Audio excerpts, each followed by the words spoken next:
If you live in the UK, you will know that it has been a little bit hot recently. And the one day that I needed the sun to create nice lighting in my room, it decided to go away. So, anyway, today I'm going to be doing a review of When the Curtain Falls, which is a new book by Carrie Hope Fletcher, who is actress, YouTuber, singer, author, everything under the sun apparently. She's so productive and it makes me feel so inadequate, but anyway, that's another issue. So the book opens with these two main characters, Oscar and Olive. Neighbours, get out of the garden.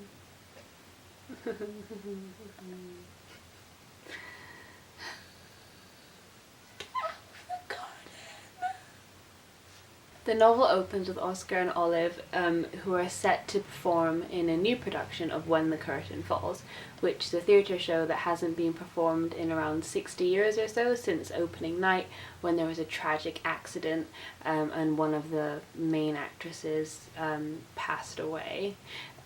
This happened in like the 1950s. So now they're revamping the play with Oscar and Olive in the same theatre that was originally performed, where some strange ghostly happenings are happening. It has as much like magic and romance as we've come to expect from Carrie at this point. It's kind of like a ghost story, love story, mystery book. I think. So the novel switches from past to present. We open with Olive and Oscar in the modern world rehearsing this new production of When the Curtain Falls, and about halfway through, maybe a third of the way through, we switch back to 1952, I want to say, when the original production was being prepared for, with Fawn, who was the main actress, and Walter, who was the stage door helper. And these two love stories between Oscar and Olive and Fawn and Walter, they play out in parallel throughout the novel, both with their obstacles. Olive has to deal with her insecurities about her relationship with Oscar and his fame, and that plays a big part in the way that they interact with each other. And then Fawn and Walter have to put up with an abusive and frankly quite scary producer of the show. And usually I hate kind of insta-love in books. It's a trope that I've never really got on board with. I prefer characters to really get to know each other. I prefer to really know the characters.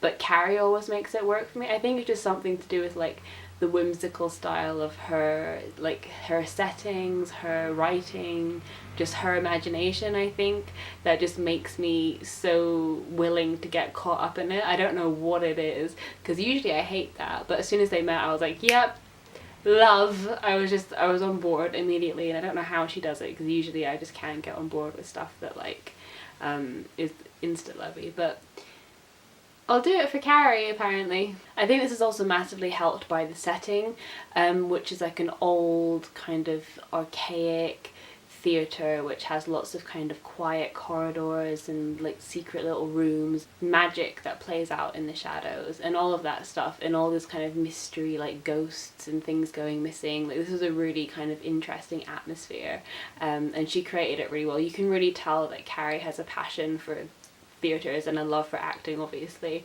and she's really writing about somewhere that feels kind of like home, and that really comes across in the story, which I think makes the setting so vivid and makes a love story so much more real, if that makes sense. And I love this. Like, I love how Carrie puts so much of herself in her novels, and I think I've seen some people critiquing this, saying that it takes them out of the novel because they see Carrie so much in the main character, or they see parts of her life in the story, but to me it always just feels that much more personal, and then I can engage with it a lot more. You know, for example, she writes about being an actress in a theatre and falling in love with the stage, falling in love in general, and also there's kind of commentary on like fame in a sense, because Oscar has come off a very successful TV show and he's dealing with kind of fame and how to have a personal life within that.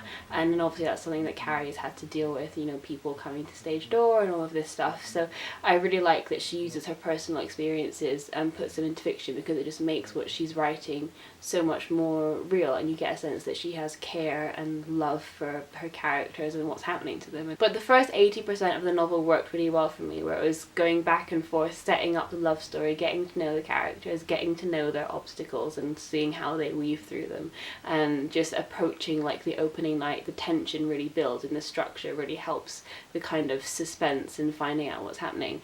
And the last 20%, where it wraps everything up, is a lot more kind of supernatural in a way, because obviously the magic is a heavy theme throughout, but in the initial 80% of the novel it kind of takes more of a back seat, and it's magic that takes place in the shadows. It's kind of an unexplained, unspoken presence, and I preferred that a lot more than when it kind of just comes out into the open and it's like, oh, magic. It was a little bit jarring for me, but I really loved the kind of atmosphere leading up to that. Obviously I understand why romance is at the forefront of the story. One, it's one of the things that Carrie writes best, and two, the parallels between the two main couples were important, and that was the driving force of the story.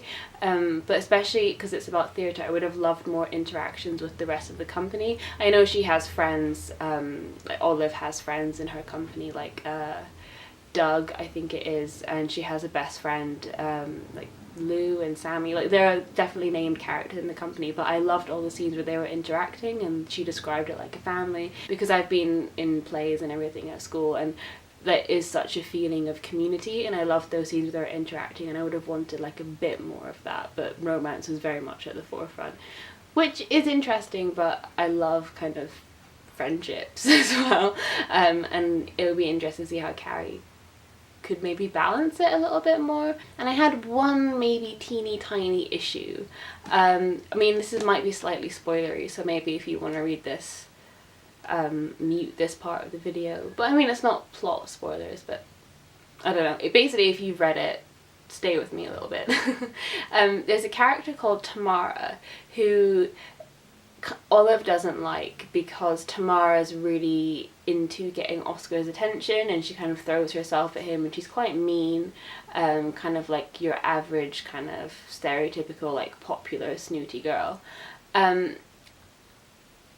which from like a feminist perspective, which usually most people tend to like switch off at this point, I'm not sorry about it, but from a feminist, I kind of felt weird for like Tamara, like Olive was like blaming Tamara for like going after Oscar when it wasn't explicit that her and Oscar were even together, and she was kind of saying kind of little like bitchy things, and I was like, you know, she's, popular girls have feelings too, like popular girls want things too, and I know she's mean, but that doesn't mean that, you know, she deserves to be hated. I just felt quite black and white, which is a little bit weird, and I thought maybe this, you know, portrayal didn't necessarily reflect Carrie's own views, because Olive as a character is very insecure, so maybe that was just her kind of narrative voice and her perspective playing out, because it did seem a little bit strange, because in the kind of jump to the past, Fawn, the actress from the 1950s,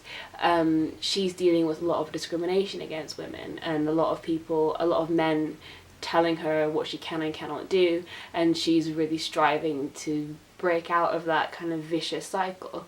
So to have this girl on girl hate and then this like feminist undertone, it just didn't really fit. I don't know, maybe it is just Olive's narrative voice, and it's just Olive being insecure, and that was kind of why that was there, to show Olive worrying, to show her kind of her own inner like prejudices, but it maybe was overstated a little bit. I'm not sure. I mean, maybe I'm just making mountains out of molehills, but if you've read it, please discuss with me. Overall though, this is as magic and as romantic as you want it to be and as you expect it to be from Carrie, and as always I'm so excited to see what she does next, and I'm so in awe of her just in general. Like, she writes these books on the train and in between like West End shows that she does 8 times a week. I just have no clue how she's still alive and going and enjoying it at the same. Obviously it's stressful and she works very hard, but like, she seems to be having a good time, and I will just be stressed out of my mind. So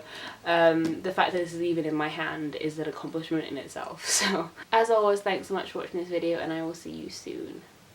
Bye.